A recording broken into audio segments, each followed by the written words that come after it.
నమస్కారం. ఈరోజు చాలా సంతోషంగా ఉంది నాకు. రేపు ఉదయం అహోబిలం ఒక కార్యక్రమం వెళ్తా ఉన్నాను. వెళ్తున్న సందర్భంలో నాకు బాగా ఆప్తులు, మనందరికీ కూడా బాగా కావాల్సిన వ్యక్తి సోదరులు బండ్ల గణేష్ గారు ఈ సంకల్ప యాత్ర స్టార్ట్ చేయటం, అది ఈ రూట్ ద్వారానే ఆయన యాత్ర సాగటం నాకు చాలా సంతోషం కలిగి, తప్పకుండా కలవాలి సోదరుడికి మన బెస్ట్ విషయం తెలియజేయాలి. ఈ సంకల్ప యాత్ర దిగ్విజయంగా పూర్తి కావాలి.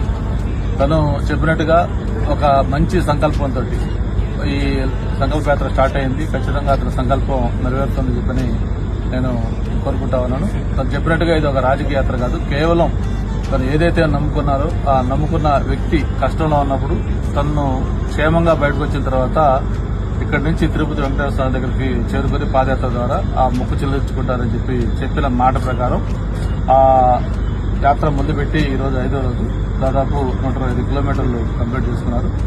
ఈ మిగతా బ్యాలెన్స్ కూడా దిగ్విజయంగా పూర్తి చేసుకోవాలి. ఆయన సంకల్ప యాత్ర విజయవంతం కావాలని మనస్ఫూర్తిగా కోరుకుంటూ, జనరల్ గా మనకు తెలుసు ఏదైనా ఒక కార్యక్రమం చేసేటప్పుడు భర్తృహరి చెప్తారు, ఆరంభింపరు నీచి మానవులు అని చెప్పి మనుషులు 3 రకాలుగా ఉంటారు.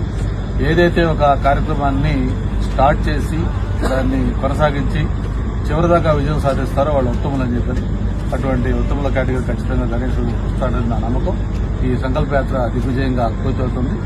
ఈ ఏదైతే లక్ష్యంతో ఆయన ఈ సంకల్ప యాత్ర చేస్తున్నారో ఆ తిరుపతి ఆశీస్సులు, వెంకటేశ్వర ఆశీస్సులు చంద్రబాబు నాయుడు గారి పైన, ఆ కుటుంబం పైన, ఈ రాష్ట్రం పైన ఉండాలని చెప్పి కూడా మరొకసారి కోరుకుంటూ all the best. Thank you.